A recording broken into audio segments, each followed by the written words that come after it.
আলাইকুম প্রিয় দর্শক, অন্য মঞ্চের আলাপচারিতায় আপনাদের সকলকে আমন্ত্রণ জানাচ্ছি। এই আলোচনায় আমাদের সঙ্গে অতিথি হিসেবে আছেন।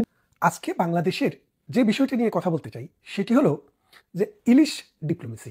আপনারা দেখেছেন সাম্প্রতিক 1200 মেট্রিক টন ইলিশ রপ্তানির সিদ্ধান্ত নিয়েছে বাংলাদেশ সরকার। কোথায়? ভারতে।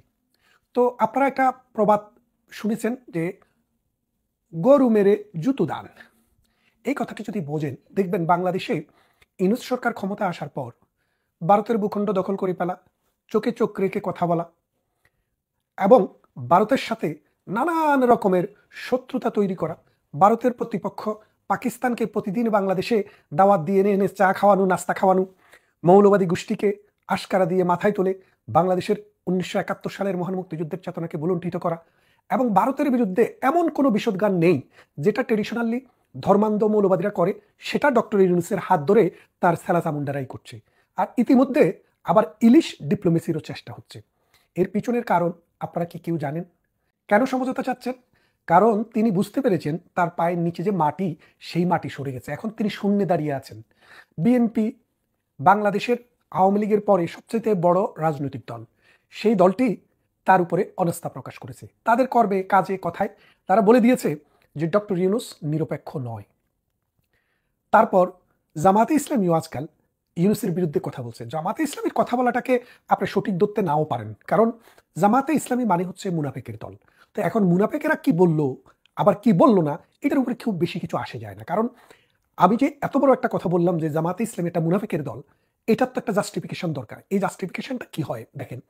জামায়াতের রাজনীতি হচ্ছে আমরা ন্যায়ের পক্ষে, অন্যায়ের বিরুদ্ধে, আল্লাহর আইন চাই, সৎ লোকের শাসন চাই এবং সেটা আমরা জালেমের বিপক্ষে এবং মজলুমের পক্ষে দাঁড়িয়ে সেটা প্রমাণ করতে চাই। তো দেখেন 1971 সালে বাংলাদেশ কিন্তু পাকিস্তান আক্রমণ করেনি। পাকিস্তান একটা ইটা মারার সামর্থ্য বাংলাদেশের ছিল না বা বাংলাদেশ করেনি। ভূখণ্ডগতভাবে আমরা অনেক দূরে। পাকিস্তানের পশ্চিম পাকিস্তান থেকে এই পূর্বের অংশে এসে রাতের অন্ধকারে স্টেন গান, মেশিন গান এবং কামানের গোলায় হাজার হাজার মানুষকে এক রাতে হত্যা করেছে 26শে মার্চের কালো রাত্রিতে। তো তখন আপনি যদি হিসাব করেন যে তখন মজলুমকে আর জালিমকে, বাংলাদেশ কিন্তু পাকিস্তান যদি আক্রমণ করত, তার প্রত্যুত্তরে যদি পাকিস্তান এসে হামলা করতো, তাহলে আমরা জালেম হতে পারতাম। কিন্তু সেদিন জালেম হয়েছে কারা? পাকিস্তান। এই জালেমদেরকে সহযোগিতা করার জন্য, এই জালেমদের পক্ষে দাঁড়ানোর জন্য জামাতে ইসলামী, আল বদর, আল শামস এবং রাজাকার, শান্তি কমিটি, এইরকম অসংখ্য পন্থ তৈরি করে, ছোট ছোট পন্থ তৈরি করে এই মজলুমের বিরুদ্ধে যুদ্ধে জালেমকে সহযোগিতা করেছে। তাহলে আপনারা দেখেন, যাদের মুখের কথা হচ্ছে আমরা মুসলিমের পক্ষে, জালেমের বিরুদ্ধে, কিন্তু যখনই সময় আসে তারা দাঁড়িয়েছে জালেমের পক্ষে এবং মজলুমের বিপক্ষে। তাই আমি মনে করি যে তারা যাই বলে সেটা মিথ্যা বলে, প্রতিশ্রুতি দেয়, মানুষের কাছে ওয়াদা দেয়, সেটা ভঙ্গ করে। সুতরাং তারা হচ্ছে ইসলামের পরিভাষায় মুনাফেক। তাই তারা যে সরকারের বিরোধিতা করছে, এটাতে আমল দেওয়ার কোনো দরকার নেই। এটা ডক্টর ইউনূসের সাথে তাদের ভেতরে ভেতরে কোনো একটা আন্ডারস্ট্যান্ডিংও হতে পারে যে তুমি বলবা আছি, আমি বলবো নাই, পরবর্তীতে ভেতরে ভেতরে আমরা একটা কাজ করে নেব। তাই বলছি, তো এই মুনাফেকরাও এই মুহূর্তে ডক্টর ইউনূসের বিরুদ্ধে দাঁড়িয়েছে। তাহলে এখন ডক্টর ইউনূসের পক্ষে আছেটা কে? এই এনসিপি, যাদের জনসমর্থন 2%-এরও নিচে। বিশ্ববিদ্যালয়ের নির্বাচনেও দেখা গেছে যে এটা ছাত্র আন্দোলন ছিল। তরুণদের মধ্যে যদি তাদের এত নিম্নমানের মানে গ্রহণযোগ্যতা হয়, তাহলে বাংলাদেশের সাধারণ মানুষ, খেটে খাওয়া মানুষ, কুলি, কামিন, দিনমজুর, ঠেলা গাড়ি, রিক্সা চালক, এই যে আমাদের নিম্ন আয়ের মানুষেরা, ভাইরা আছেন, তাদের সমর্থন তারা কতটা পাবে? তাই বলছি, ডক্টর ইউনূসের পায়ের নিচ থেকে মাটি সরে গেছে, অর্থনীতি ধসে পড়েছে, লক্ষ লক্ষ মানুষ বেকার হয়ে গেছে, কিন্তু ডক্টর ইউনূস টিকে আছে। তার যে মব সন্ত্রাসী, এই মব সন্ত্রাসী হাসনাত, সার্জিজ, এরা এখন আর ডাক দিলে মানুষ আসে না। কেন আসে না? পাটোয়ারিরা ডাক দিলে এখন আর মানুষ আসে না, কারণ মানুষ বুঝতে পেরেছে তারা নিজেদের স্বার্থ চরিতার্থ করার জন্য এক সেট রাজনীতিবিদকে বাদ দিয়ে নতুন আরেক সেট রাজনীতিবিদ তৈরি করার জন্য, যাদের মূল উদ্দেশ্য হচ্ছে চুরি, চামারি, বাটপারি, লুণ্ঠন, দর্শন এবং বাংলাদেশকে কুক্ষিগতকরণ। তাই বাংলাদেশের মানুষ এই সন্ত্রাস, চাঁদাবাজ, এই দুর্নীতিবাজদের সাথে এখন নেই। তাহলে ডক্টর ইউনূস এখন কি করবেন? কোথায় যাবেন? আমেরিকার ডোনাল্ড ট্রাম্প, যদিও ডিপ স্টেটের এজেন্ডা আছে, কিন্তু ডোনাল্ড ট্রাম্প এই ডক্টর ইউনূসের সাথে এইসব নিয়ে তেমন মাথা কামাচ্ছেন না। যার কারণে এখন ডক্টর ইউনূস আমেরিকাতেও পাত্তা পাচ্ছেন না, ঘরের ভিতরেও তার কোনো নিশ্চয়তা, নিরাপত্তা নেই। তাহলে কি করবেন? যাবেন কোথায়? সেই জন্য তিনি এখন ভেবেছেন, বাসুরের নাম তো মুখে লওয়া যায় না, ভারতকে খুশি করতে হবে। ভারতের সাথে একটা নেগোসিয়েশন করে, ভারতের সাথে একটি আলাপ আলোচনা করে যদি ভারতকে বোঝানো যায়, তাহলে হয়তো তার একটা সেফ এক্সিট হবে। না হয় হাটে মাঠে ঘাটে মানুষের পিটুনি খেয়ে ডক্টর ইউনূসকে পালাতে হবে। কারণ ডক্টর ইউনূস গত 16 মাস সময়ে 14 মাস সময়ে বাংলাদেশের মানুষকে এমন কোনো স্বপ্ন, এমন কোনো বাস্তবতা এনে দিতে পারেনি যাতে করে মানুষ আগামী দিন ডক্টর ইউনূসের প্রতি আস্থা রাখতে পারে। একটি নির্বাচন সামনে, নির্বাচনটি যদি ফেব্রুয়ারি মাসে হয়, এখন মনে করেন সেপ্টেম্বরের মাঝামাঝি, আর যদি ফেব্রুয়ারির মাঝামাঝি হয় তাহলে অক্টোবর, নভেম্বর, ডিসেম্বর, জানুয়ারি, ফেব্রুয়ারি, 5টি মাস। যে 16 মাসে 15 মাসে কিছু করতে পারেনি, তিনি আর মাত্র 5 মাসে দুনিয়ায় উল্টায় ফেলবেন, এটা কোনো মানুষ বিশ্বাস করে না।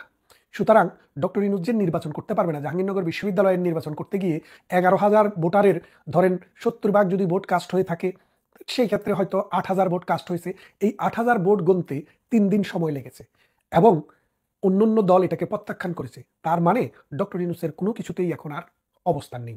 এই যে পদ্মার ওপারে ভাঙাতে নির্বাচনী আসন পুনর্বিন্যাস করেছেন, এটা নিয়ে জনগণ যে মানে উন্মত্ত হয়ে উঠেছে, সেখানে দেখেন জামাতের লোক, বিএনপির লোকও আছে। আপনি খুঁজছেন কি? খুঁজছেন হলো পেশিবাদের দোসর। বাংলাদেশে না, দক্ষিণ পূর্ব এশিয়াতে যেই সব দেশ আছে, ডক্টর ইউনূসের চাইতে, ডক্টর ইউনূসের সরকারের চাইতে বড় পেশিবাদী সরকার আর কখনো কি কেউ দেখেছে? ডক্টর কলিমুল্লাহ ডক্টর ইউনূসের বিরুদ্ধে কথা বলেছে, তাকে জেলে নেওয়া হয়েছে। শহীদুল হক নামে একজন সচিব কথা বলতেন, তাকে যে ভিডিও করতেন, তাকে জেলে নেওয়া হয়েছে। তারপর এইরকমভাবে যারা যারা ডক্টর ইউনূসের বিরোধী, তাদেরকে নানাভাবে শাস্তি করার চেষ্টা হচ্ছে। গোলাম মাওলা রনি আজকে একটা করে যদি সরকারের বিরুদ্ধে হয়, কালকে একটা আবার সরকারের পক্ষে করে, মানে সে ব্যালেন্স করার চেষ্টা করতেছে। তিনিও তো দান্দায় আছেন, মানে তারও তো একটা দান্দা থাকতে হবে, সব মানুষেরই থাকে, থাকাটা স্বাভাবিক, বেঁচে তো থাকতে হবে। ওই দান্দাটা উনি করছেন বাংলাদেশে বসে। আমরা নিরাপদে আছি দেশের বাইরে থাকার কারণে, কিন্তু তিনি যেখানে সংগ্রামটি করছেন সেটি একটু হার্ড গ্রাউন্ড। সুতরাং তিনি আজকে একটা বলেন, কালকে আরেকটা বলেন, মানে 180 ডিগ্রি ঘুরে যান। তো এইভাবে তিনি বেঁচে আছেন। মাসুদ কামালও কয়েকবার থ্রেটের মধ্যে পড়েছেন। বিএনপি নেতা, মুক্তিযোদ্ধা, আপনারা দেখেছেন তাকে, অ্যাডভোকেট ফজলুর রহমানকে কিভাবে হেনস্থা করা হয়েছে। সরকারের বাহিনী কি এই অ্যাডভোকেট ফজলুর রহমানকে যারা অপমান করেছে, নাজেহাল করেছে, তাদের বিরুদ্ধে কোনো ব্যবস্থা নিয়েছে? নেই। এটা কি পাবলিক নিউসেন্স হয় না? এটা কি প্রাইভেট নিউসেন্স হয় না? এটা কি একটা মানুষের উপরে আঘাত হয় না? অপমান করা হয় না? তার উপরে অ্যাসল্ট হয় না? এবং তাকে যেভাবে হুমকি দিয়েছে, তাদের কোনো বিচার হয়নি। তারপর 71 মঞ্চের পান্নাকে ধরে নিয়ে গেছে। 71 মঞ্চের লতিফ সিদ্দিকী, তাকে ধরে নিয়ে গেছে। মাঝে মাঝে কথা বলতেন আমার শিক্ষক শেখ কার্জন, ঢাকা বিশ্ববিদ্যালয়ের প্রফেসর, তাকেও জেলখানায় নিয়ে যাওয়া হয়েছে। তার মানে হচ্ছে কি, আপনি যদি পেশিবাদ দেখেন, শেখ হাসিনার 15 বছরকে আপনি ইউনূসের এই 15 মাসের সাথে তুলনা করেন, আপনি দেখবেন শেখ হাসিনার স্কোর আর ইউনূসের স্কোর অনেক ডিফারেন্স। অর্থাৎ শেখ হাসিনা পেশিবাদ কাকে বলে, এটা ডক্টর ইউনূসের কাছ থেকে শিখতে হবে। এবং এই জন্য বলছি যে আপনি কথা বলতে পারবেন না। সবগুলা পত্রিকা, মিডিয়া দখল করে নেওয়া হয়েছে, নিয়ে সরকারের কথার বাইরে, সরকারের চিন্তার বাইরে কোনো কিছু করার মুক্ত বুদ্ধির কোনো স্থান বাংলাদেশে আর নেই। তাহলে আপনি এই যে পেশিবাদ বলছেন, মূলত পেশিবাদ। এখন ভারত তো আপনাকে রক্ষা করবে এটা আমি বিশ্বাস করি না। কেন করি না? আপনি যত ইলিশে দেন, আপনি যত গুড় খেজুরে পাঠান, ডক্টর ইউনূস আপনার চরিত্র, আপনার চিন্তা, আপনার মিশন তারা বুঝেছে। আপনি এই দক্ষিণ পূর্ব এশিয়াকে একটা জাহান্নাম বানানোর চেষ্টা করছেন। এমনিতেই দক্ষিণ পূর্ব এশিয়া নানান সমস্যায় জর্জরিত। দক্ষিণ পূর্ব এশিয়া বলতে সার্ক অঞ্চলটাকে যদি আপনি বোঝেন, সেটা এক্সটেনশন হয়েছে মিয়ানমার এবং আফগানিস্তান নিয়ে। আফগানিস্তান জর্জরিত, পাকিস্তান গত 70-80 বছর থেকে তারা জর্জরিত। তারা কখনো নিজের পায়ে দাঁড়াতে পারেনি, দেউলিয়া হয়ে যাওয়ার কাছাকাছি একটা দেশ আফগানিস্তান, পাকিস্তান। তারপরে মিয়ানমার 40 বছর থেকে যুদ্ধাবস্থার মতো, গৃহযুদ্ধের মতো চলছেই। সাম্প্রতিক এই শান্তিপ্রিয় দেশ নেপাল, সেখানেও সহিংসতায় মানুষের জীবন ত্রাহি ত্রাহি অবস্থা। আর বাংলাদেশ, এটা তো একটা জ্বলন্ত অগ্নিকুণ্ড, জাহান্নাম বাড়ি দিয়েছে ডক্টর ইউনূস। তাহলে এই দক্ষিণ পূর্ব এশিয়াতে আর কারা রইল? কিছুদিন আগে শ্রীলঙ্কাতেও অনেক ঝামেলা গেল, এখন তারা চেষ্টা করছে নিচে নেমে আসার, একটা স্বাভাবিক জীবনে আসার। শুধুমাত্র ভুটান রইল, আর রইল মালদ্বীপ এবং ইন্ডিয়া। তো মালদ্বীপকে হিসেব করে লাভ নেই, ছোট ছোট কয়েকটা দ্বীপ। আর ভুটান, তাও ছোট একটি দ্বীপ, দ্বীপ না, একটি পাহাড়ি রাষ্ট্র। এই ভুটান আর ইন্ডিয়া, শুধুমাত্র ইন্ডিয়াই তার গণতন্ত্রের জোরে, অসাম্প্রদায়িকতার জোরে, সাংস্কৃতিক বন্ধনের জোরে এবং ডেমোক্রেটিক হেরিটেজের কারণে ভারত কিন্তু এখন মাথা উঁচু করে দাঁড়িয়ে আছে। তার প্রগ্রেস হচ্ছে, তার মানুষের জীবন উন্নত হচ্ছে এবং তারা আস্তে আস্তে আধুনিক রাষ্ট্রের দিকে হাঁটতে শুরু করেছে। এই ভারতের সাথে ডক্টর ইউনূসের চিরশত্রুতা। এখন ডক্টর ইউনূসের বাতি নিবু নিবু, তাই তিনি চেষ্টা করছেন যে ভারতের সাথে যদি একটা সমঝোতা করে ভিসাটা চালু করা যায়, মানুষকে দেখানো যায় যে আমরা তো ভারতের সাথে সম্পর্ক উন্নয়ন করেছি, আমরা এখন আর পাকিস্তান প্রেমী না। কারণ পাকিস্তান প্রেমী বলতে বলতে পাকিস্তানের এই গান গাইতে গাইতে ডক্টর ইউনূসের এমন অবস্থা হয়েছে, এখন ডক্টর ইউনূস কি পাকিস্তানের প্রধানমন্ত্রী নাকি বাংলাদেশের প্রধানমন্ত্রী, অর্থাৎ পাকিস্তানের উপদেষ্টা নাকি বাংলাদেশের উপদেষ্টা, এটাই মানুষ ভুলে গেছে। তাই ডক্টর ইউনূস এখন তার চামড়া বাঁচানোর চেষ্টা করছেন। যতই চেষ্টা করেন, ডিসেম্বরের পরে আপনি আর থাকতে পারবেন না। বিএনপির সহযোগিতায়, সেনা সমর্থনে নতুন সরকার আসবে, যারা একটি ক্রেডিবল নির্বাচন এই দেশে করবে। আপনার পক্ষে নির্বাচন কেন? আপনার পক্ষে একটা ইউনিয়ন পরিষদের নির্বাচন করার যোগ্যতাও আপনার নেই, আপনি পারবেন না। আপনার এই সন্ত্রাস বাহিনী, এই চাঁদাবাজ বাহিনী, এই নাসি বাহিনী দিয়া আপনি বাংলাদেশকে সুষ্ঠু, সুন্দর এবং স্থিতিশীলার দিকে নিতে পারবেন না। তাই আসুন, যত তাড়াতাড়ি সম্ভব কেটে পড়ুন।